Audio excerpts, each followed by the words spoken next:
오늘도 이 새벽 기도하기 위해 나온 여러분 환영하고 축복합니다.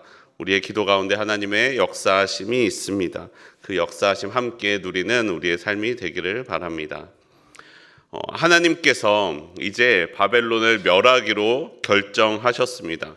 그리하여 이제까지 하나님의 심판의 도구로 사용되었던 바벨론이 하나님의 심판을 받게 된 것입니다. 먼저 하나님이 이 바벨론을 심판하시는 이유에 대하여 말씀하십니다. 예레미야 51장 11절 말씀입니다. 화살을 갈며 둥근 방패를 준비하라. 여호와께서 메대 왕들의 마음을 부추기사 바벨론을 멸하기로 뜻하시나니 이는 여호와께서 보복하시는 것 곧 그의 성전을 위하여 보복하시는 것이라. 역사적으로 정확히는 메대와 바사, 메대와 페르시아의 연합군이 바벨론을 멸망시켰지만 당시의 세력은 아마 메대가 더 커서 메대의 이름을 우선하여서 그 심판의 주체로서 말씀하고 있는 것으로 추측합니다. 그리고 이어서 하나님이 바벨론을 멸망하시는 이유가 나오는데 바로 그의 성전을 위하여 보복하시는 것이다 라고 말씀하십니다.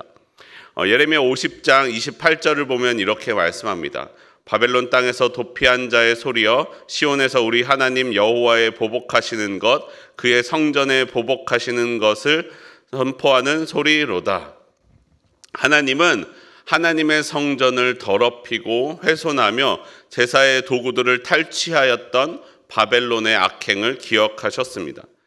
이것은 단순히 물질적인 손해에 대한 보상의 문제가 아니라 하나님의 권위에 대하여 도전하는 행위로서 여기셨던 것입니다.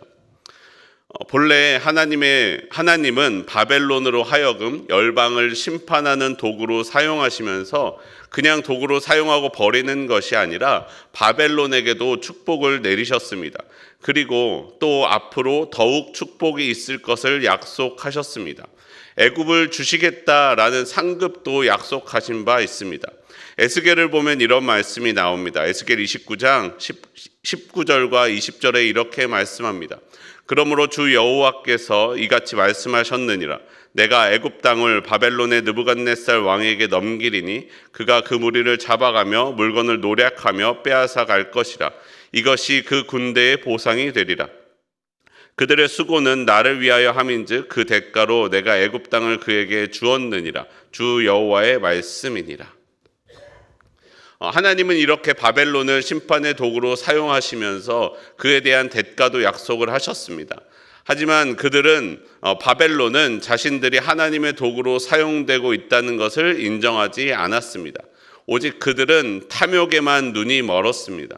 자신들이 갖게 된 그 힘으로 파괴와 약탈을 일삼았습니다. 하나님은 그런 바벨론을 심판하신다라고 말씀하십니다. 바벨론을 보면 많은 물가에 살며 재물이 많은 자였습니다. 그러나 그 재물에도 한계가 왔습니다. 그 끝이 왔습니다. 이제 메뚜기 떼처럼 많은 사람들은 바벨론을 공격하게 될 것입니다. 당시 기준으로 지금의 기준으로 보아도 바벨론은 강한 나라였습니다. 하지만 바벨론도 시간이 지나자 바벨론보다 더 강한 나라가 나타났습니다. 바벨론보다 더 부유한 나라도 나타났습니다. 자신들의 힘만 믿고 있었던 바벨론은 이제 한계가 온 것입니다. 그래서 바벨론은 자신들이 받게 되어 있었던, 예정되어 있었던 은혜도 다 누리지 못하였습니다. 왜냐하면 그들은 그 은혜를 받을 자세가 되어 있지 않았기 때문입니다. 자신들의 욕심에 휩쓸리느라, 자신들이 지금 가지고 있는 힘에 휘둘리느라 은혜를 은혜로서 여겨 받지 못했기 때문입니다. 사랑하는 성도 여러분, 아무리 똑똑한 사람이 있다고 할지라도, 아무리 강한 사람이 있다고 할지라도, 아무리 큰 권세와 능력을 가진 사람이 있다고 할지라도 그 지혜와 힘과 능력과 권세는 영원하지 않습니다. 언젠가 다른 힘, 다른 능력, 다른 권세에 의하여 1인자의 자리는 밀려나고 바뀌게 되어 있는 것이 원칙입니다. 우리는 그것을 잊지 말아야 합니다. 그렇기에 우리의 할 일은 무엇입니까? 그보다 크신 하나님을 기억하는 것입니다. 하나님 앞에 내 삶을 언제나 겸손하게 두는 것입니다. 크신 하나님 기억하며 그 하나님이 행하시는 것처럼 연약한 이들을 돌아보고 이 세상 가운데 공의와 정의를 행하는 것입니다. 나의 힘 때문에 자만하지 아니하고 늘 겸손한 마음의 태도를 갖는 것입니다. 우리의 삶이 그 위에 계신 하나님을 기억하는 삶이 되기를 소원합니다. 그리고 그 하나님의 자녀로서 하나님이 행하시는 것과 같은 공의와 정의와 연약한 이들을 돌아보는 삶이 되기를 소원합니다. 그리고 이어서 이 심판을 행하시는 능력을, 그 하나님의 능력을 찬양하고 있습니다. 예레미야 51장 15절과 16절 말씀입니다. 우리 함께 한 목소리로 다시 한번 읽겠습니다. 여호와께서 그의 능력으로 땅을 지으셨고 그의 지혜로 세계를 세우셨고 그의 명철로 하늘들을 펴셨으며 그가 목소리를 내신즉 하늘에 많은 물이 생기나니 그는 땅끝에서 구름이 오르게 하시며 비를 위하여 번개를 치게 하시며 그의 곳간에서 바람을 내시거늘. 아멘. 여러분, 우리 하나님은 어떤 분이십니까? 바로 온 세상의 창조자이십니다. 이 세상과 땅과 하늘과 세계를 지으신 분이 우리 하나님이십니다. 말씀만으로 하늘에서 물이 출렁이고 땅끝에서 구름이 오게 하며 비가 내리게 하시는 분이십니다.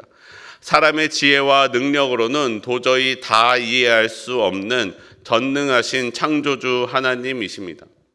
오늘 본문은 앞서서 있었던 예레미야 10장에 나왔던 열방의 우상들의 무가치함을 논쟁하면서 사용된 본문을 그대로 인용함으로써 열방의 우상들과 우리 하나님을 비교하며 찬양하고 있습니다. 그러나 그럼에도 불구하고 하나님을 찬양하지 않고 여전히 우상을 섬기는 사람들도 있음을 말씀합니다. 예레미야 51장 17절과 18절입니다. 사람마다 어리석고 무식하도다. 금장색마다 자기가 만든 신상으로 말미암아 수치를 당하나니 이는 그 부어 만든 우상은 거짓이요 그 속에 생기가 없음이라. 그것들은 헛된 것이요 조롱거리이니 징벌하시는 때에 멸망할 것이나. 끝까지 하나님을 믿지 않고 금속을 부어 만든 신상을 섬기는 사람들은 그 신상으로 말미암아 수치를 당할 날이 올 것입니다. 왜냐하면 그 속에는 생기가 없기 때문입니다. 하나님이 그것들을 심판하실 때에 멸망당할 것이기 때문입니다. 그렇기에 우리에게 중요한 것은 무엇입니까? 예레미야 51장 19절에 이렇게 말씀합니다. 야곱의 분깃은 그와 같지 아니하시니 그는 만물을 지으신 분이요 이스라엘은 그의 소유인 지파라. 그의 이름은 만군의 여호와시니라. 그 하나님이 이스라엘의 하나님이 되십니다. 그리고 우리의 하나님이 되십니다. 사람들은 하늘과 구름과 땅과 비와 번개와 바람을 보면서 두려워서 떨었습니다. 두려워서 떨면서 그들은 나를 두렵게 하는 그것들을 신격화하며 섬기기까지 하였습니다. 하지만 그것들을 만드신 분, 그것 너머에 계시는 분, 그것을 만드시고 다스리시는 하나님을 바라보지 못하였습니다. 사람들은 자신들이 하나님의 만드신 하늘의 형상과 구름의 형상과 비의 형상과 번개의 형상들을 만들어 섬기면서 그 구름과 비와 번개의 힘이 자신들에게 깃들기를 바랬습니다. 그러나 정작 그것들을 만든 것이, 그 형상을 만든 것이 자기들이 만들었음을 잊어버렸습니다. 또 그러면서 얻어지는 힘으로는 자신들을 좋게 하는 일, 나 스스로를 좋게 하는 일에만 사용하였습니다. 사랑하는 성도 여러분, 우리는 하나님을 기억하는 하나님의 백성이 되기를 소원합니다. 그 강한 힘과 능력이 있을지라도 그 위에 그것들을 만드신 분이 계십니다. 바로 우리 하나님이십니다. 어떤 높은 자리에 올라갈지라도 그 위에 하나님을 기억하는 주의 백성들이 되기를 소원합니다. 오늘 우리의 삶 가운데 온 세상을 만드시고 다스리시는 하나님을 기억하며 이 세상 가운데 겸손하게 하나님을 닮은 삶을 살아가는 저와 여러분의 삶이 되기를 소원합니다. 우리 함께 기도하겠습니다. 하나님, 나를 지으시고 나를 위하여 이 세상을 지으시고 이 세상을 지금도 살아 역사하시며 운영하시는 하나님을 찬양합니다. 하나님, 내가 이 세상에 어떠한 강한 힘이 있다고 할지라도 그 힘을 찬양하는 것이 아니라 그 힘을 만드시고 다스리시고 주시는 하나님을 찬양하는 주의 자녀가 되게 하여 주시옵소서. 내가 하나님을 기억하며 하나님의 능력 아래에서 하나님을 따라 하나님의 능력으로 행하는 주의 자녀가 되게 하여 주시옵소서. 아버지 하나님, 오늘 나의 삶이 하나님을 기억하며 겸손하게, 그리고 하나님이 행하시는 것과 같이 공의와 정의를 행하며 연약한 이들을 돌아보며 우리 안에 하나님의 사랑이 가득한 주의 자녀 될 수 있도록 주님께서 내 마음 가운데 오늘도 역사하여 주시옵소서. 우리 가운데 함께 하시며 살아 역사하시는 우리 주 예수 그리스도의 이름으로 기도합니다. 아멘.